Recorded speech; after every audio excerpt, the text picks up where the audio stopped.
രാത്രി 1 മണി സമയം ഉമ്മാൻ്റെ മൊബൈലിൽ ഇങ്ങനെ ഒരു കോള് വരികയാണ്. ഹലോ. അപ്പുറത്തുനിന്ന് പതിഞ്ഞ ശബ്ദത്തിൽ ഒരു സൗണ്ട് കേൾക്കുന്നുണ്ട്. അവരോട് പെട്ടെന്ന് വരാൻ പറയും. അപ്പോൾ ആ ഉമ്മാൻ്റെ കൈ ഇങ്ങനെ വറക്കുകയാണ്. എന്താ സംഭവിച്ചതെന്നൊന്നും അറിയില്ല. എൻ്റെ മോനക്കൊന്നും പറ്റിയിട്ടില്ലല്ലോ എന്ന് ചോദിച്ചു. പെട്ടെന്ന് ആശുപത്രിക്ക് വരണമെന്ന് പറഞ്ഞിട്ട് ആ മൊബൈൽ കട്ട് ചെയ്യാണ്. ആശുപത്രിയിൽ എത്തിയപ്പോൾ ICUവിന് മുന്നിൽ ഒരു കൂട്ടം ആൾക്കാർ. ഡോക്ടർ പതുക്കെ പറഞ്ഞു ഓവർഡോസാണ്. ആ ഒരു വാക്ക് ആ കുടുംബത്തിൻ്റെ ജീവിതം മൊത്തം തകിടം മറിക്കുകയാണ്. ഒരു കാലത്ത് പഠനത്തിൽ ഒന്നാമനായിരുന്ന, എല്ലാവരെയും ചിരിപ്പിച്ചിരുന്ന, ഉമ്മാൻ്റെ നെഞ്ചിലുറങ്ങി സ്വപ്നം കണ്ടിരുന്ന ആ കുട്ടി എങ്ങനെ ഇവിടെ എത്തി? ഉത്തരം വളരെ ചെറുതാണ്. എടാ, ഒന്ന് ട്രൈ ചെയ്ത് നോക്കടാ. സുഹൃത്തുക്കളെ നിർബന്ധം.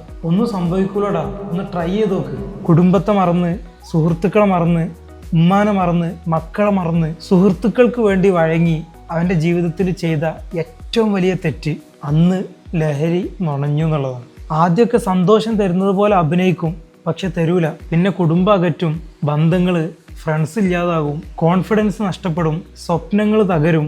ഫൈനലി നമ്മളെ ജീവിതത്തെ ഇഞ്ചിഞ്ചായി കൊന്ന് ആർക്കും വേണ്ടാത്ത ഒരു ജീവനുള്ള വസ്തു എന്നതിൽ മുദ്ര കുത്തപ്പെടും. ഇന്ന് കേരളം ലഹരിക്കെതിരെ ശക്തമായി പോരാടുന്നുണ്ട്. പക്ഷേ പോലീസിന് പിടികൂടാൻ കഴിയുന്നത് ലഹരി മാത്രമാണ്.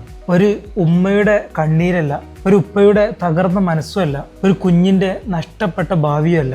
ഏറ്റവും ചുരുങ്ങിയത് നമ്മുടെ വീട്ടിലുള്ള കുട്ടികളോട്, നമുക്ക് ചുറ്റുമുള്ള കുട്ടികളോട്, അവരോടൊക്കെ നമുക്ക് തുറന്ന് സംസാരിക്കാൻ കഴിയണം. അവരെ കേൾക്കാൻ സാധിക്കണം, അവരെ മനസ്സിലാക്കാൻ നമുക്ക് പറ്റണം. കാരണം ലഹരിയിൽ നിന്നൊരു കുട്ടിയെ രക്ഷിക്കുക എന്ന് പറഞ്ഞാൽ ഒരു കുടുംബത്തെ മൊത്തത്തിൽ രക്ഷിക്കുന്നതിന് തുല്യമാണ്. അപ്പോൾ നമ്മൾ ഫോളോ ചെയ്തോളി, വെറുതാവില്ല.